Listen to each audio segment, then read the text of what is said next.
Hello everyone. हम पढ़ रहे थे केमिस्ट्री क्लास 9th का chapter number 1 matter in our surroundings और हमने लास्ट वीडियो में थोड़े बहुत एनसीईआरटी के क्वेश्चंस कर लिए थे। आज इस वीडियो में हम आगे के क्वेश्चंस करेंगे और इस वीडियो में चैप्टर 1 पूरा ख़त्म हो जाएगा, मतलब सारे एनसीईआरटी क्वेश्चंस इस वाली वीडियो में अब कवर हो जाएंगे।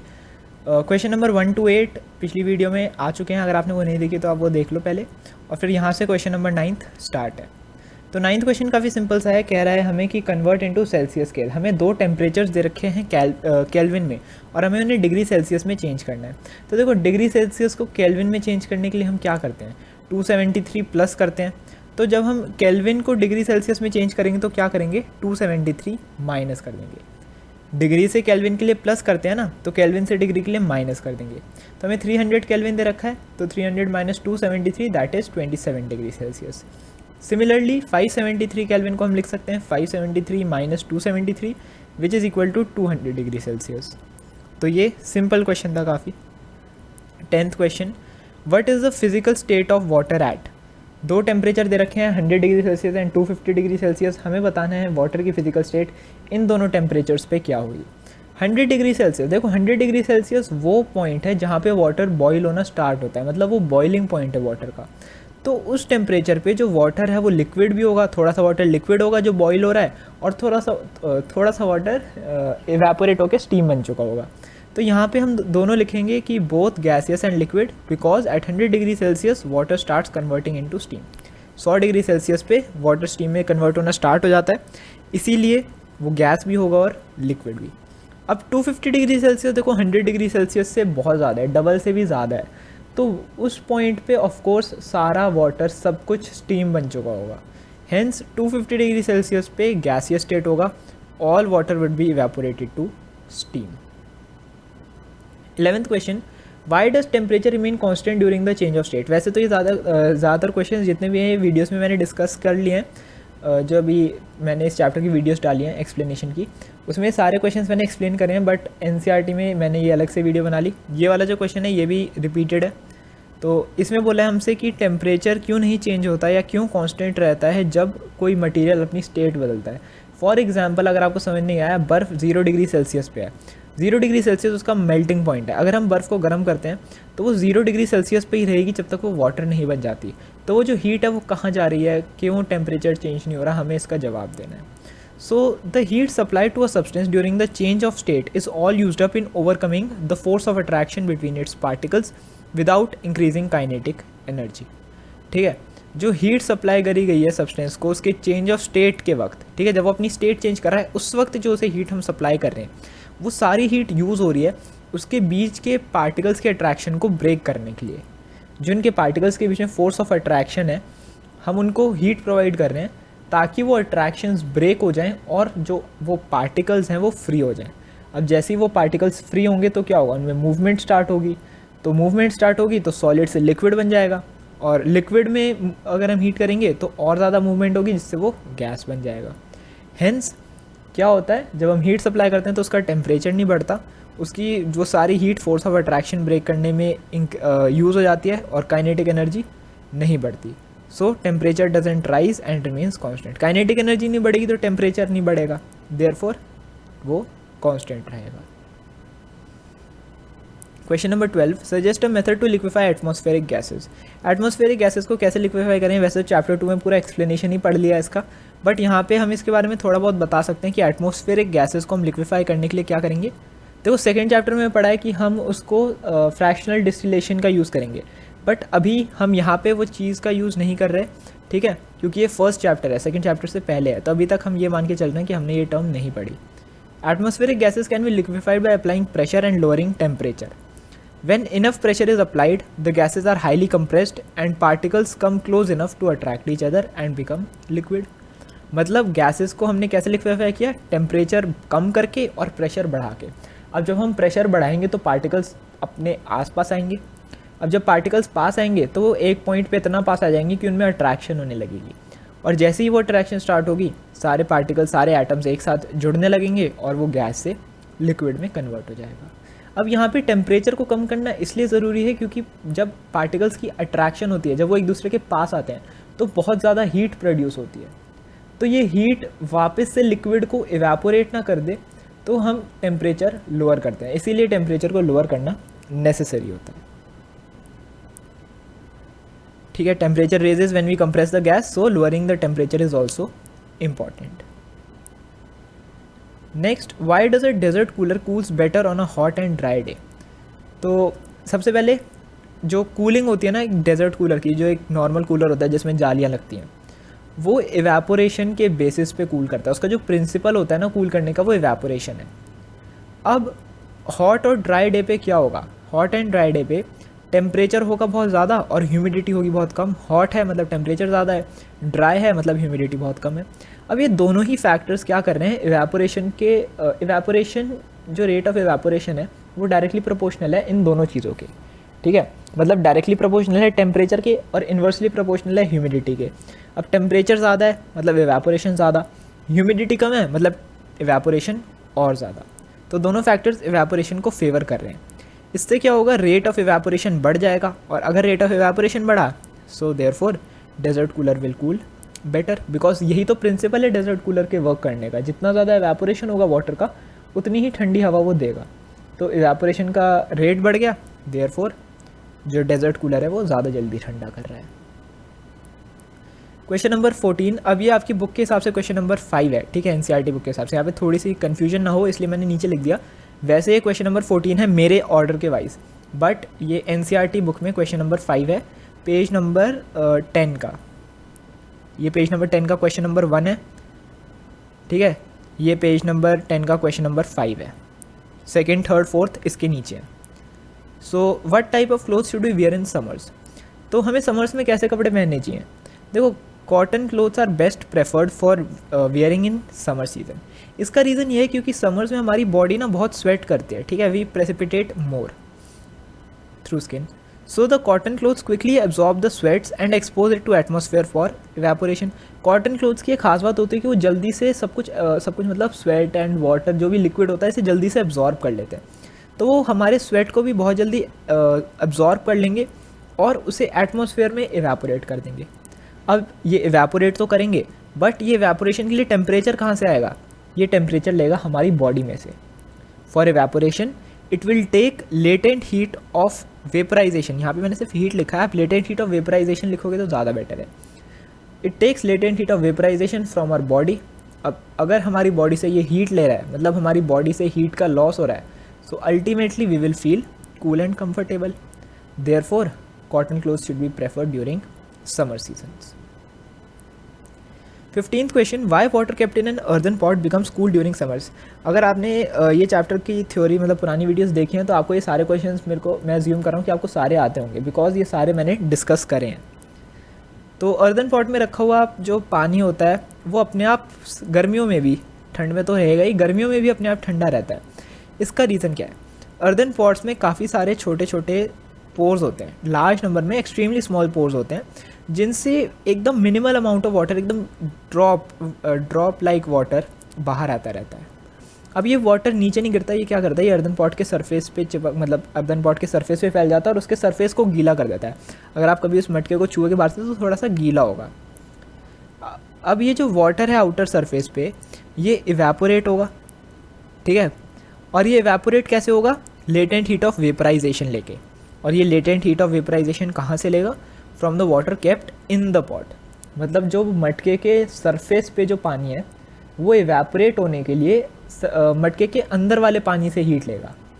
अब मटके के अंदर वाला पानी से हीट जाएगी अगर, तो वो ऑफ कोर्स अंदर वाला पानी ठंडा हो जाएगा क्योंकि हीट का लॉस हो रहा है। देयरफॉर इसीलिए जो मटके में पानी जो है वो ठंडा रहता है, क्योंकि वो कंटिन्यूसली अपनी हीट जो है वो लूज़ कर रहा है। So the water inside it remains cool, जो पानी उसके अंदर है वो ठंडा रहेगा। Next question, why does our palm feel cold when we put some acetone on it. Acetone, nail paint remover, petrol, sanitizer, इन सब को जब आप अपने हाथों पे डालते हो तो ठंडक महसूस होती है। तो देखो, ये जितने भी मटेरियल हैं ये सारे वॉलेटाइल लिक्विड्स होते हैं। वॉलेटाइल लिक्विड्स मतलब जो ईजिली वेपराइज हो जाते हैं, जो ईजिली वेपर्स की फॉर्म में चेंज हो जाते हैं। ठीक है, volatile liquid which easily changes into vapors when we put it on our hand। ठीक है, इसे सही कर लेना, When we put it on our hand, it takes latent heat of vaporization from our skin and evaporates. अगर हम उसको अपने हाथ पे डालते हैं तो वो तो वॉलेटाइल है, वो तो जल्दी से वेपराइज होगा, तो क्या करेगा वो हमारे हाथ से हीट ले लेगा। अब जब उसने हमारे हाथ से हीट ले ली तो मतलब हमारी बॉडी ने हीट लूज़ कर ली, and when our hand will loose heat तो हमें उस पार्ट पे ठंडक महसूस होगी। So our skin loses heat and hence we feel cool. 17th question, why are we able to sip hot tea faster from a saucer than a cup. जिनको नहीं पता, सॉसर होता है एक तरीके की कटोरी मान लो आप, ठीक है, जिसका surface area of course cup से ज़्यादा होता है, मतलब उसका जो उसकी जो चौड़ाई होती है वो कप से ज़्यादा होती है, ठीक है। तो देखो कूलिंग जो होती है वो इवेपोरेशन के द्वारा कॉज होती है, ठीक है, due to evaporation cooling is caused. और जो कूलिंग है ये डायरेक्टली प्रोपोर्शनल है सरफेस एरिया के, ठीक है। 4 फैक्टर्स पढ़े थे ना इवेपोरेशन के, उसमें सरफेस एरिया के डायरेक्टली प्रोपोर्शनल था। Now a saucer has a larger surface area. एक जो सॉसर होता है, ठीक है, वही कटोरी, उसका सरफेस एरिया ज़्यादा होता है कप से। It has a larger surface area than the cup, hence rate of evaporation and cooling is faster in a saucer. अब देखो सरफेस एरिया ज़्यादा है तो इवेपोरेशन का जो रेट है वो भी ज़्यादा होगा, रेट ऑफ इवेपोरेशन ज़्यादा होगा तो कूलिंग भी ज़्यादा होगी। हेंस सॉसर में चाय जल्दी ठंडी हो जाती है एज़ कम्पेयर टू कप, और इसीलिए हम उसे जल्दी पी सकते हैं from a saucer than a cup. Cup से पीने में टाइम लगेगा, सॉसर में जल्दी ठंडा हो जाएगा, इसलिए हम उसे जल्दी सिप कर सकते हैं। पेज नंबर 12, क्वेश्चन नंबर 1 है पेज नंबर 12 के हिसाब से, यहाँ पे ऑर्डर वाइज चल रहे हैं। तो क्वेश्चन नंबर 18 सिंपल है, वही question, convert to Celsius scale. हमें केल्विन दे रखा है, हमें सेल्सियस में चेंज करना है, तो क्या करेंगे 273 माइनस कर देंगे। याद रखना केल्विन से डिग्री सेल्सियस में बदल रहे हैं तो -273, डिग्री सेल्सियस से केल्विन में बदल रहे हैं तो +273। यहाँ पे 293 केल्विन है, -273 करा 20 डिग्री सेल्सियस। 470 है, 470 minus 273 197 degree Celsius. 19th question भी simple, convert to Kelvin scale. 25 degree Celsius क्या लिख सकते हैं 25। अब केल्विन को डिग्री को केल्विन में बदलना है तो 25 में 273 माइनस नहीं करेंगे, ऐड करेंगे, तो 298 केल्विन, 25 + 273 और 373 डिग्री सेल्सियस। अब यहाँ पे ऐसे क्वेश्चन जानबूझ के देते हैं ताकि बच्चे कंफ्यूज हो जाएं। 373 डिग्री सेल्सियस है, इसमें ज़्यादातर -273 कर देंगे ताकि 100 डिग्री सेल्सियस आ जाए या फिर 100 केल्विन आ जाए, वो ज़्यादा अप्रोप्रिएट लग रहा है, बट ऐसा नहीं है। 373 डिग्री सेल्सियस है ना, तो हम इसमें भी प्लस ही करेंगे, 373 + 273 646 kelvin is the right answer. 20th question, give reason. Naphthalene balls disappear with time without leaving any residue. Naphthalene की जो बॉल्स होती हैं वो अपने आप डिसअपियर हो जाती हैं बिना कोई रेजिड्यू छोड़े, तो इसका क्या रीज़न है। नेफ्थलीन बॉल्स जो हैं वो सबलाइम मटेरियल हैं। सबलाइम मटेरियल मतलब जो सीधा सॉलिड से गैस में चेंज होते हैं without turning into liquid.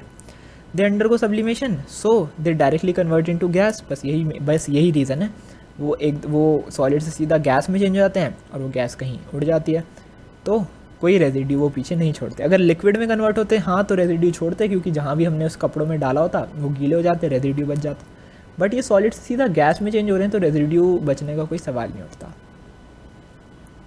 B, we can get smell of perfume sitting several meters away. तो देखो परफ्यूम क्या है, वॉलेटाइल लिक्विड, वही चीज़ मैं बता रहा हूँ दोबारा से, परफ्यूम इज़ वॉलेटाइल। तो परफ्यूम क्या करता है, वो जैसे ही हम उसे लगाते हैं अपने कपड़ों पे या स्किन पे, तो वो एकदम से वो उठता है और एयर के साथ मिक्स हो जाता है, एयर के पार्टिकल्स के साथ मिक्स हो जाता है।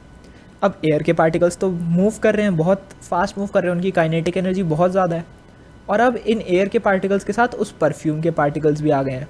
मतलब वो परफ्यूम के पार्टिकल्स जिनमें उस परफ्यूम की खुशबू है वो भी एयर के साथ उतनी ही स्पीड पे, उतनी ही काइनेटिक एनर्जी के साथ मूव करेंगे। हेंस अब वो इतना मूव कर रहे हैं, वो लॉन्ग डिस्टेंस ट्रैवल करेंगे, और लॉन्ग डिस्टेंस ट्रैवल करेंगे तो वो सेवरल मीटर्स अवे तक उसकी खुशबू आ जाएगी। और ये डिफ्यूजन हुआ क्यों है, बिकॉज वॉलेटाइल है अल्कोहल, परफ्यूम अल्कोहल से बनते हैं और अल्कोहल वॉलेटाइल है, ठीक है। ये वर्ड यूज़ करना इंपॉर्टेंट है कि जो स्मेल है परफ्यूम की, because its particle diffuse into air, तो ये इंपॉर्टेंट है, पार्टिकल्स डिफ्यूज इनटू एयर। 21 काफ़ी simple question, arrange the following in increasing order of forces of attraction of particles, water, sugar, oxygen. तो देखो सिंपल है, gas में सबसे कम फोर्सेस ऑफ अट्रैक्शन होते हैं, तो सबसे पहले ऑक्सीजन आ गया because it is the gas, then water क्योंकि लिक्विड है, एंड लास्ट शुगर क्योंकि सॉलिड है, ठीक है। So oxygen, then water, and then sugar. Again 22nd, what is the physical state of water at 25 degree Celsius? देखो 25 degree Celsius क्या है? Room temperature. तो रूम टेम्परेचर पे तो वाटर लिक्विड ही रहता है, hence it is liquid. 0 degree Celsius पे वही बात आ गई जो 100 डिग्री सेल्सियस पे आई थी. 100 degree Celsius melting boiling point था, 0 डिग्री सेल्सियस आइस का मेल्टिंग पॉइंट और वाटर का फ्रीजिंग पॉइंट है. तो liquid as well as solid, liquid भी रहेगा और सॉलिड भी. ज़्यादातर पानी जम चुका होगा, ज़्यादातर पानी ठंडा हो गया होगा, लेकिन अभी लिक्विड में ही होगा. तो वो मेल्टिंग पॉइंट है आइस का और फ्रीजिंग पॉइंट है वाटर का. Therefore it is both liquid as well as solid. 100 degree Celsius, ये तो रिपीट ही हो गया question. Both liquid and gas because it is boiling point of water and condensation point for steam. Steam इस point पे condense होकर water बनती है, वाटर इस पॉइंट पे बॉयल होके स्टीम बनता है. तो ये यहाँ पे भी both liquid and gas. Give 2 reasons to justify water is a liquid at room temperature. देखो यहाँ पे ना हमें जब भी ऐसा क्वेश्चन आए किसी के लिए भी, justify air is a gas, water is a liquid, अलमीरा is a solid, chair is a solid, तो उसमें सॉलिड की दो, अगर सॉलिड का पूछा है तो सॉलिड की 2 प्रॉपर्टीज़ लिख दो. एयर का पूछा है एयर गैस की 2 प्रॉपर्टीज़ लिख दो. लिक्विड का पूछा है लिक्विड की 2 प्रॉपर्टीज़ लिख दो. तो यहाँ से हमसे पूछा है वाटर लिक्विड है रूम टेम्परेचर पे, तो इसका रीज़न क्या है? Water is liquid because it has fixed volume and it does not have fixed shape. तो अब वाटर की ना फिक्स्ड वॉल्यूम, वाटर की वॉल्यूम फिक्स्ड है बट उसकी जो शेप है वो फिक्स्ड नहीं है. It takes the shape of its container, therefore water is a liquid. Second, iron अलमीरा. आयरन अलमीरा is a solid at room temperature. तो आयरन जो है वो एक सॉलिड है. आयरन अलमीरा मतलब आयरन ही हो गया एक तरीके से, वो सॉलिड है. बिकॉज क्यों? क्योंकि रूम टेम्परेचर पे उसकी फिक्स्ड शेप है और फिक्स्ड वॉल्यूम है. ये दोनों प्रॉपर्टीज सॉलिड की हैं, देयरफॉर आयरन अलमीरा is a solid at room temperature. 24th question, why ice at 273 Kelvin more effective in cooling than water. ये क्वेश्चन पहले बहुत बार हुआ है, वैसे तो बहुत बार नहीं, मतलब पहले जब चैप्टर हुआ था तब भी बताया था. आइस एट 273 केल्विन या फिर 0 degree is more effective in cooling than water at 0 degree Celsius. इसका रीज़न क्या है? आइस के पास 0 डिग्री सेल्सियस के टेम्परेचर के अलावा लेटेंट हीट ऑफ फ्यूजन भी है. ठीक है, मतलब वो सिर्फ ठंडक देता ही नहीं है, जो हीट है उसकी, जो जिस सब्सटेंस में हम उसे ऐड कर रहे हैं वो लेटेंट हीट भी ले लेता है उस सब्सटेंस से और उसे ठंडा कर देता है. तो अब वो एक्स्ट्रा हीट ले रहा है. ठीक है, किसी भी सब्सटेंस जिसमें हम उसे ऐड कर रहे हैं वो एक्स्ट्रा हीट ले रहा है, जिसकी वजह से जो सब्सटेंस है वो ज़्यादा ठंडा हो जाता है. On the other hand water at 0 degree Celsius can not take any such heat. मतलब जो आइस है 273 केल्विन पे वो लेटेंट हीट ऑफ फ्यूजन ले सकती है, बट जो वाटर है वो नहीं ले सकता. Last, what produces more severe burns, boiling water और स्टीम. तो burns caused by steam at 100 degree Celsius is more severe than water at 100 degree Celsius. मतलब स्टीम ज़्यादा सेवियर बर्न्स देता है as compared to water, because यहाँ पे steam के पास एक्स्ट्रा हीट है in the form of latent heat of vaporization. मतलब जैसे आइस एक्स्ट्रा हीट एब्जॉर्ब कर रहा था, स्टीम एक्स्ट्रा हीट देती है. आइस एक्स्ट्रा हीट ले सकता था, स्टीम जो है वो एक्स्ट्रा हीट दे सकती है. Which it gives out on touching the surface. इस क्वेश्चन में स्किन, मतलब अगर हमारे सरफेस हमारे हाथ पे लगती है तो हमारी स्किन को वो एक्स्ट्रा हीट सप्लाई करेगी, जिसकी वजह से जो हमारा हाथ है वो ज़्यादा चलेगा. On the other hand water at 100 degree Celsius doesn't has any such latent heat of vaporization. Water के पास 100 डिग्री सेल्सियस पे ऐसी कोई लेटेंट हीट ऑफ वेपराइजेशन नहीं होती, बट स्टीम के पास होती है. ठीक है, इसी के साथ चैप्टर नंबर 1 के सारे एनसीईआरटी क्वेश्चंस कंप्लीट हो गए हैं. नेक्स्ट वीडियो में हम चैप्टर नंबर 2 के एनसीईआरटी क्वेश्चंस स्टार्ट कर देंगे.